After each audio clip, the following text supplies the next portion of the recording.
Jake Hunsaker here with Zombiestrategic, and today we're going to be going over how to build a fire. This is Fire Building 101, just the very basics.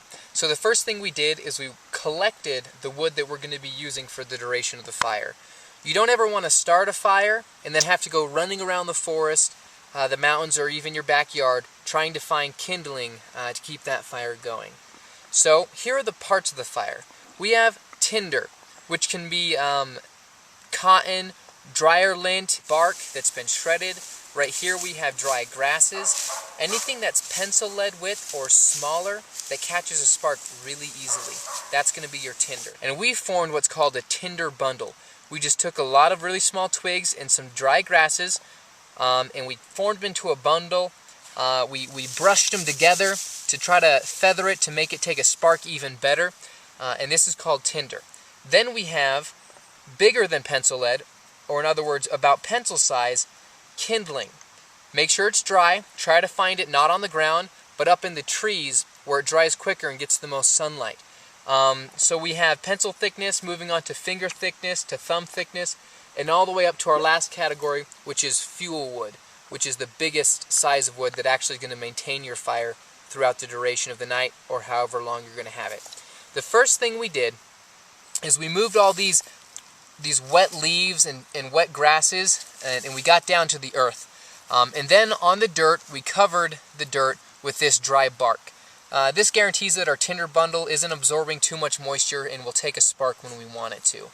So the next step, after we've made our tinder bundle and we put it on top of this bark here, is we simply set up 2 logs, or you can do 1 big log. I actually prefer 1 big log, but we just used what we had right now. And we're going to set up what's called a lean-to fire. We put our tinder ball right against this big log right here, and then we laid some smaller kindling across. We're going to light this tinder ball, and that's hopefully going to catch these on, and as the fire's burning, we're going to go ahead and feed it piece by piece, each piece a little bit bigger, until we have a full fire. So let's go ahead and see how it works. Once the fire takes a spark, now you don't have to use flint and steel. You can use a match or a lighter or anything to get this going. But in the true spirit of our videos, we're going to go ahead and use flint and steel today. Alright.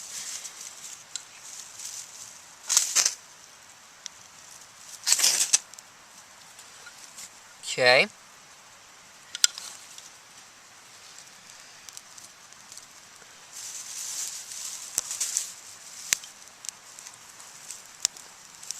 There we go.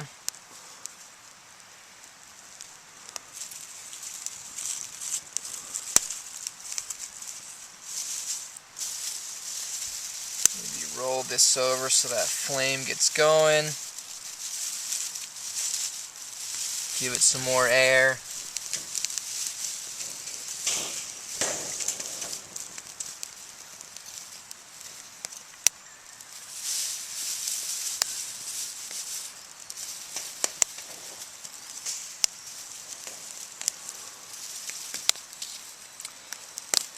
Now what you're seeing here is every time I open up this grass, the flame gets bigger.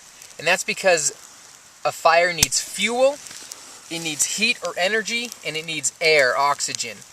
So sometimes you'll see people blowing on a fire.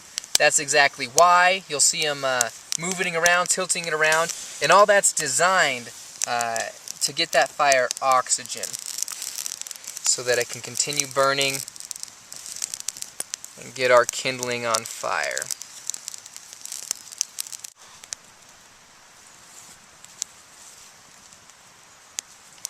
Alright, now it took a little bit of effort, but we do have our kindling that's actually burning now and not just those grasses. So now that we have that going, we can go ahead and start adding our pieces that are a little bit bigger.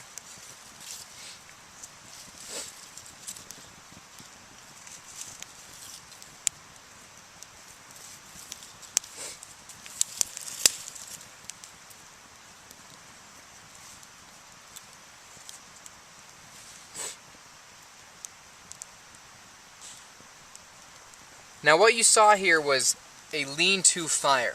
There's another method called log cabin where you put another log right next to it and you lay things straight across, and that's also a very good method that allows a lot of air to be involved. Now that it's starting to catch on its own, it's feeding itself, you really can start to put on a lot bigger pieces and enjoy your fire.